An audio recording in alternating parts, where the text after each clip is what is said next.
can wear them or wear whatever you'd like in the game, keeping the stats from these. This is what you get for raiding the Batcave, because in our game, the Batcave has actually been taken over by Brainiac.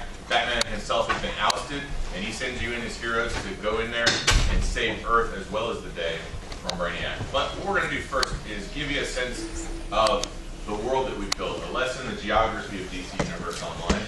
Because while you saw the streets of Gotham briefly there, I don't think we clearly communicated just how big this world is. It's big. It's big. It's very big. So here we are standing on a rooftop in Metropolis.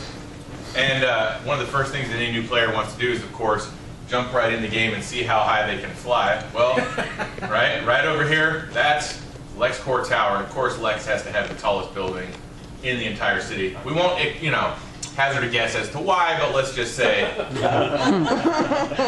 yeah, there you go. This building actually used to be so tall that it poked through our sky dome, so we actually had to cut it down, just because originally when Jim drew it, it was immensely bigger than anything else. I think we captured the essence of it though, so we're okay.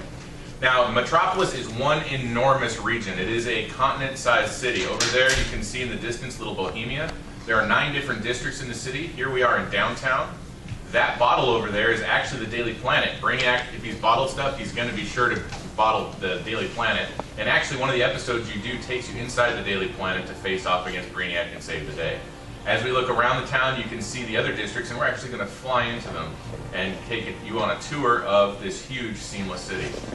So Brainiac is kind of, just to give you an idea what the bottling is all about. He's a character that goes around collecting information, and he does it by actually bottling up and storing whole cities and shrinking them down, or entire worlds of information.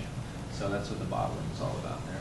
So Glen Morgan Square. Yeah, here we are. We're flying into Glen Morgan Square. Now, of course, Metropolis is based on New York, on Manhattan itself, and this is the Times Square of the DC Universe, as you might be able to tell. It looks like things have gone wrong here. The Sentinels of Magic are fighting off some demonic intrusion. Well, you gotta show the planet Krypton.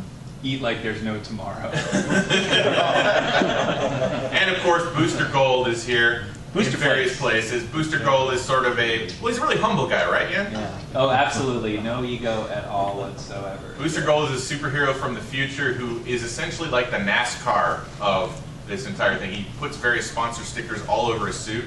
So let's have Booster Gold tell us a little bit about Glen Morgan Square. Do we have the volume for people to listen to? There's a series of exploration quests, which are Booster Gold's kiosks that he's so wonderfully put for you in the city for you. Glen Morgan Square is the entertainment center of Metropolis. It is a popular landmark and tourist destination and has become a widely recognized symbol of the city. Bright, colorful signs abound, many of which feature me, Booster Gold. There's nothing like seeing your name in lights.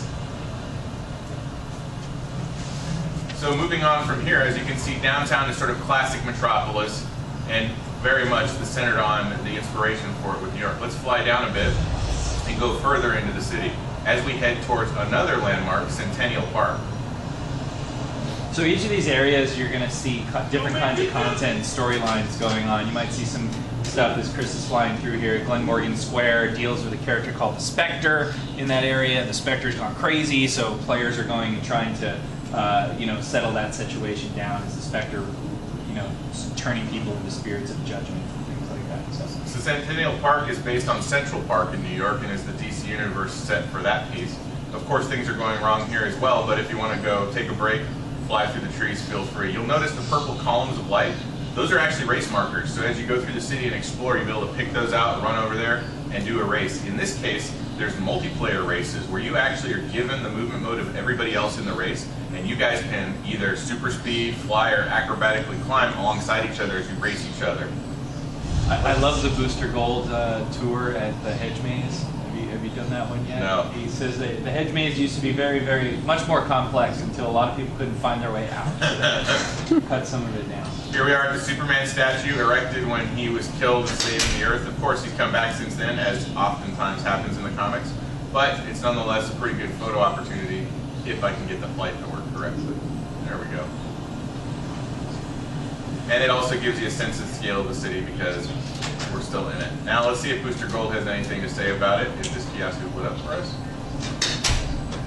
The smiling face of the statue of Superman looks out over the green fields of Centennial Park.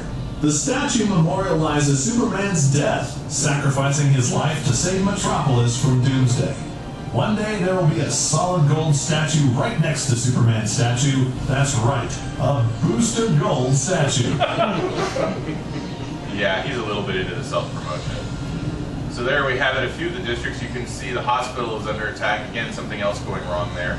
In the distance, you see the Science Spire. Now, within the fiction of DC-Universe, the populace of Metropolis is actually in contact with many different alien agencies and forces, and that's sort of like a big ambassadorship. I got too close to Superman. I tried to take a screenshot with him and my character together. Got super punched. Then he flew.